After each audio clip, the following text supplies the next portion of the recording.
Hello everyone, I am here with a bit of a haul video.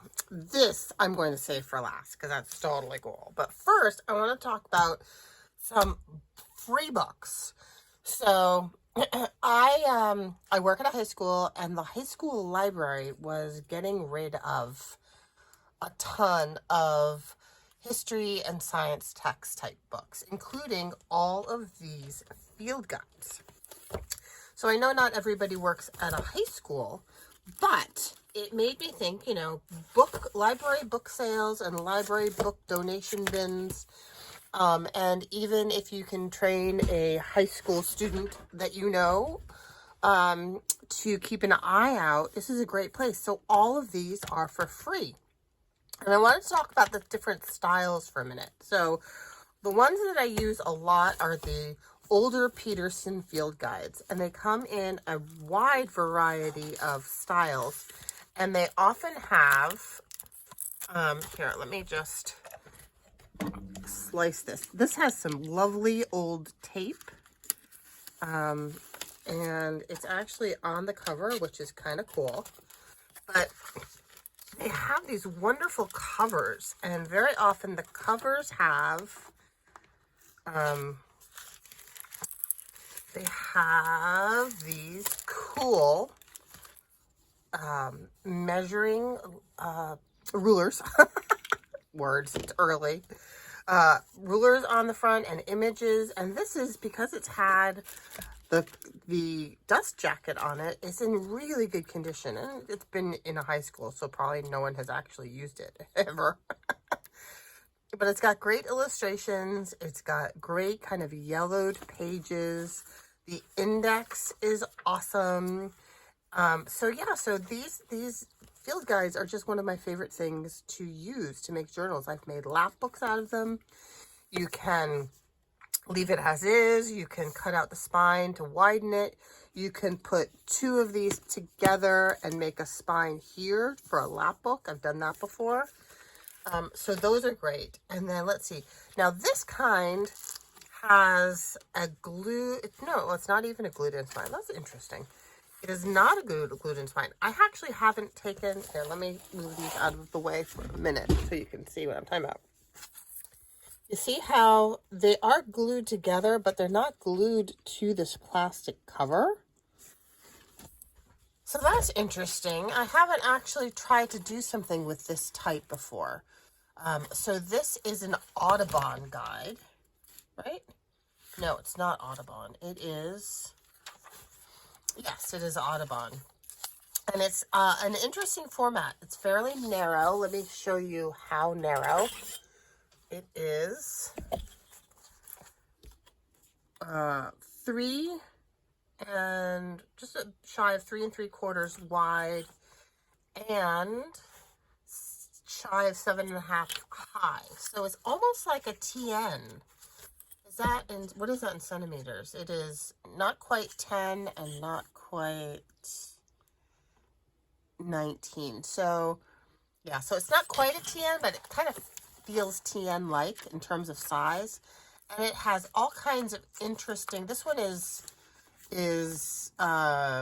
fossils, but they come in all different kinds. So this is kind of cool. It has glossy photographic images, and then it has all kinds of, it's very thin paper so that they can cram a lot of information into it. It is fairly thick.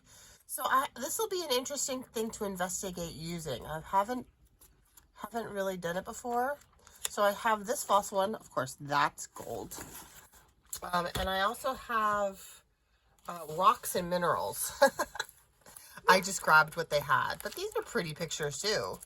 These would be fun to collage. And you could maybe coat it with some matte medium if you are opposed to the glossiness of the images. But I think the glossiness of the images when they're photographs like that are kind of fun, personally. So that's another type of field guide that is less used, but still, I'm intrigued. I think this might make a fun little travel journal. So there's that. Stick those on the floor. Stick these on the floor. Did you want me to show you the mammal tracks one real quick? Oh, that's kind of nice. Oh, look at the cute little paw. Oh, this has some really lovely pen and ink illustrations, doesn't it? Oh, this is very fun. There's some poop. Poops are very good at indicating who has been by.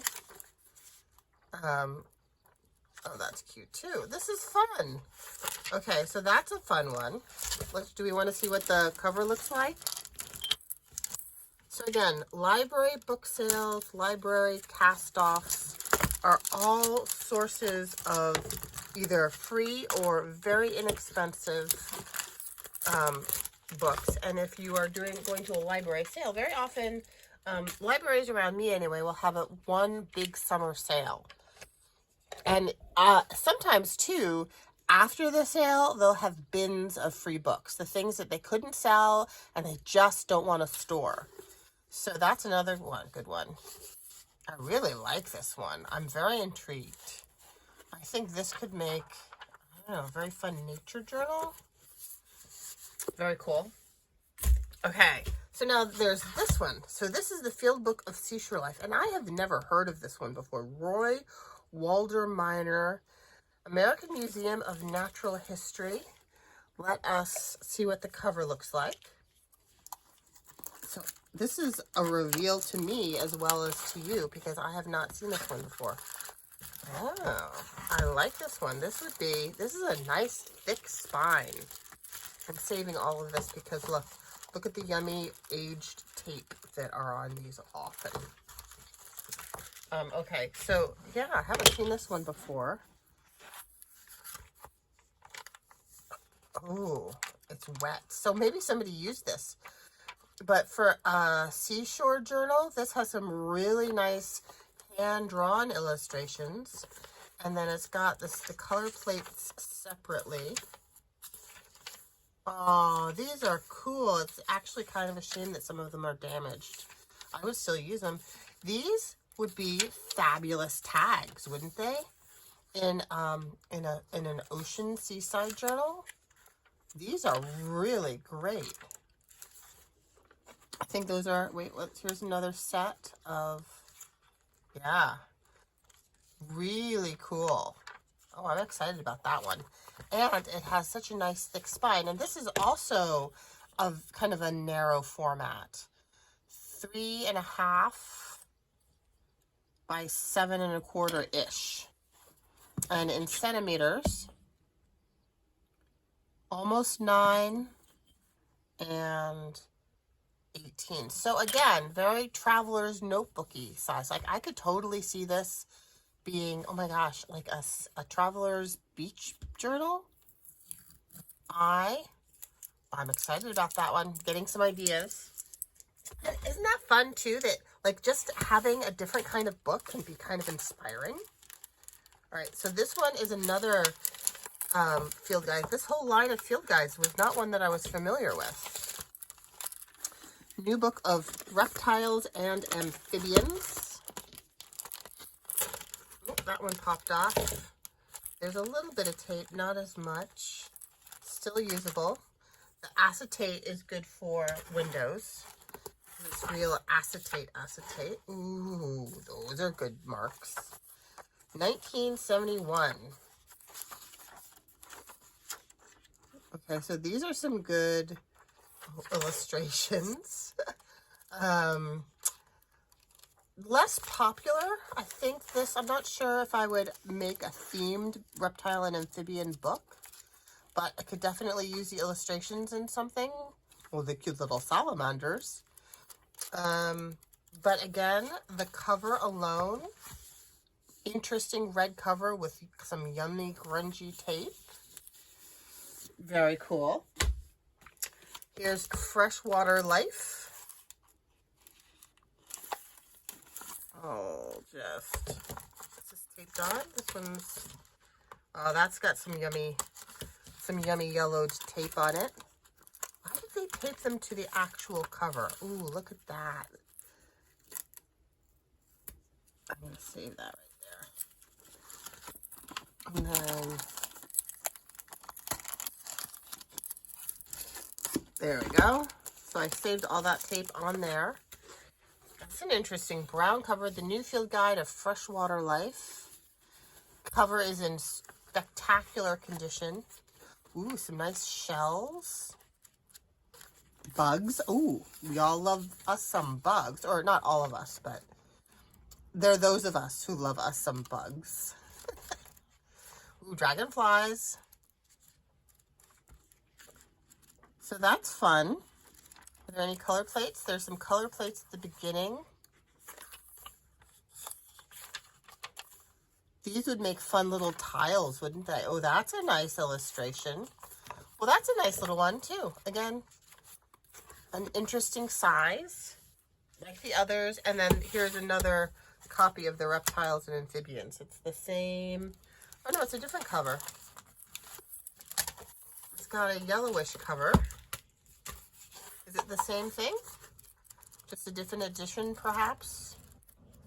Same insides, I think. Not in as good condition. I could definitely take that apart and use it. Okay, so then I also have these two. I actually got these because I know these authors, Rachel Carson, who started the environmental movement in the 70s, and then John Hay, who wrote fabulous books about herring. No, very eclectic. But these also have really nice illustrations. Can you see this? Am I in frame? Really nice illustrations. I'm not sure if I would want to take that apart, but this one is cool too because it also has some nice illustrations. It has really thick paper, and at the beginning it has this lovely map. So and these are also hardcovers with the library dust jacket.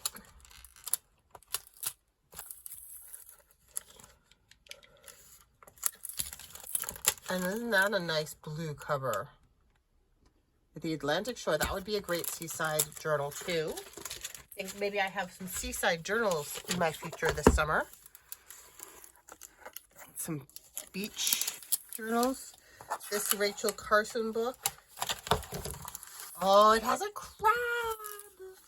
The Edge of the Sea. Oh, yeah, I don't know if I could. I know this might have to go in my personal collection. I'm not sure. We'll see. Okay, so then I also got a bunch of these kinds of really big, big books. So this Eyewitness book, you find these a lot in book sales because people get them for the kids. They sit on the shelf and the kids grow up and they're not looking at them anymore. Look how cute that is. Polar bears and penguins. So these have fabulous images, and yes, the paper is slightly glossy. But I think maybe we should challenge ourselves to why there seems to be a prejudice against glossy images, especially if you're doing a kind of a junk journal-y kind of thing. Like, look at this. This would be a fabulous envelope or coin envelope or flippy outy page. I mean, who doesn't love penguins? So yeah, so these Eyewitness books are fun and have lots of different size images. Encyclopedias. These are large format encyclopedias. They have the rest of these on the shelf of the giveaway cart, and I might go and get some more because this has a lovely combination of hand-drawn images and glossy images and illustrations. It's got a really lovely combination, and I actually got it because this is the one that had the elephants in it, and I need to finish up my elephant journal. I think I could make a really nice envelope out of this one, and I could cut these out. It's always sad when the illustration spans the 2 pages, and I know it's appealing for readers, but for journalers it's less so. But yeah, so this is a really good one. So that's the elephant one. And then I grabbed this one because it's whales, tigers, and then at the end it has all the whales, and whales are kind of my favorite. So it has lovely illustrations and photographs and diagrams and maps. Like, it has it all. And then this last one also had, I think this also had whales. The whales were split between two, what do you call them? I want to say episodes, volumes. So yeah, so another really good one. And I think I might pick up some more of these because this is just a really nice encyclopedia. Okay. And then these two were total finds. All right, let's do The Strange World of Sea Mammals, and I'll save that other one. This is called The Strange World of Sea Mammals by William Wise, illustrated by Joseph Sibal, or Siebel. And let's see if I can find the ISBN number for you. Here's the ISBN number. Here you go. And this is just illustrations. I just love this. And it's nice, thickish paper. And I mean, how great would this be in a seaside nature journal? And it's got an index. And even the index, oh look, somebody else liked this. Okay, so that was a find. And then this one I think you guys are going to go crazy over. Owls of the World. Edited by John A. Burton. And the illustrations in this are spectacular. And the ISBN number, I will find the ISBN number. British Library Catalog in publication. There's no, oh, there it is at the bottom, sorry. So there, my finger was covering it, right there. That's the ISBN number. But look at the illustrations. I'm just going to flip through. It's got all kinds of, and there's a variety of sizes. Look how cute that little guy is. So sweet. It's got photographs. It's got maps. But it also has straight out illustrations. They're just so cute. They're just really quite lovely. So I was really excited when I found this. Some of them are quite large, but we all have ways of dealing. You can have them fold out. You can fold them into envelopes or coin envelopes. These you could fussy cut out. They're not so big that you couldn't use them on a large tag. Here's a cute little one. Yeah, I just think this is a fantastic. I was just looking to see if that was the center of a signature, but it's not. That's a shame. But it is sewn in, so you could pull the pages out. It's got maps. Look at that. That's almost worth framing. Such a nice illustration. So yeah, so I was very excited. Okay, so that's the end of my book haul. So the next things that I got are purchases. So these purchases are from eBay.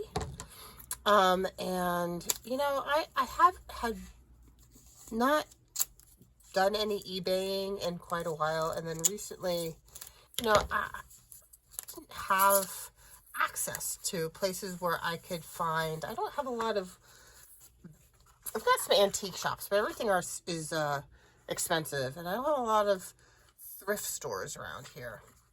So I found these Denison gummed. These are like fabric reinforced holes.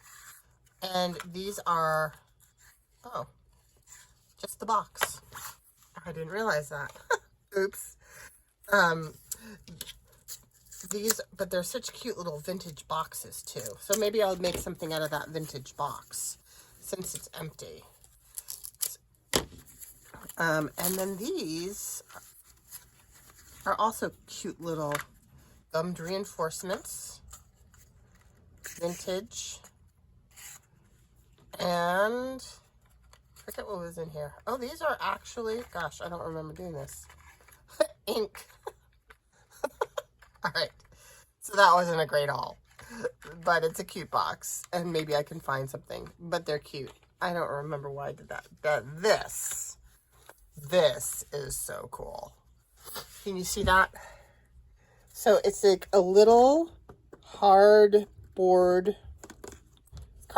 but it's very hard, particly board.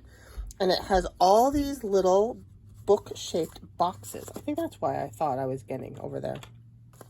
And this one is empty. And that one was thumbtacks. That's okay, I don't need thumbtacks. Look how cute that little stand is. I'm so thrilled. It's awesome. Okay, so then this has gummed labels. And this one has actual Denison labels. Look how cute and tiny these are, and they're not stuck together. Look at that. I'm so excited about using these cute little teeny tiny gummed labels. And I'll have to glue them and flatten them out, but that's okay.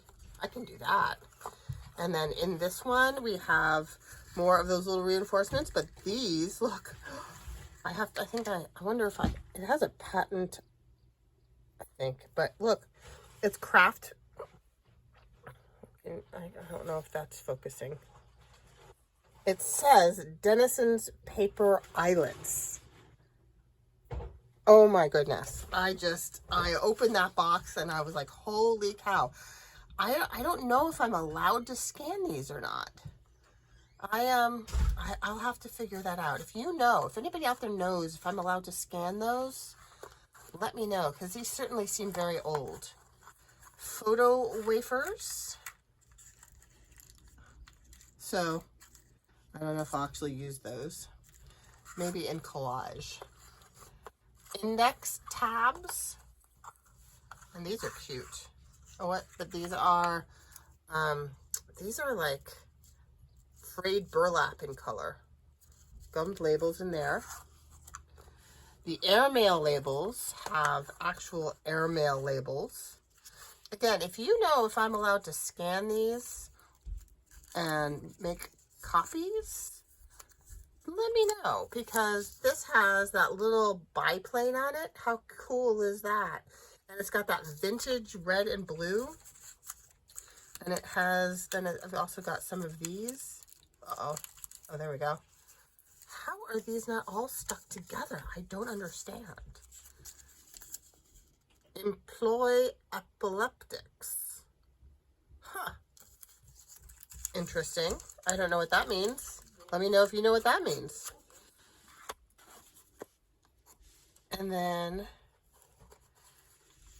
we have transparent mending tape. This one's empty, I think. Yep. But that's still, it's not that cute. An art gum eraser. Art gum eraser. Has an art gum eraser in it. So I have seen other ones on eBay like this. This is not the only one. This is key tags, and it has pen nibs in it. Look at all these pen nibs. I'm totally sewing these onto things. I can't wait to use those. I wish I'd had these when I was doing my Sherlock journal. This is, the box says gummed labels, and it has the little red ones. Very fun. And the others, this one is, I think, random stuff. It says paper clips. Oh, that's right. I forgot. It has some vintage, that type. Totally using that somewhere. And then this is the random one. The box says pins, but it's like just random. So fun. So this is going to be sitting on my shelves over my desk. How cute is that? So fun. So that is my haul. I'm going to be trying to finish my elephant journal this weekend, and maybe starting on my next one, which I think is going to be kind of a vintage office themed type thing. So maybe I'll figure out how to use these, and maybe I won't. We'll see. But thank you so much for watching and stopping by, and check out eBay. Have a great day. Stay safe. Bye-bye.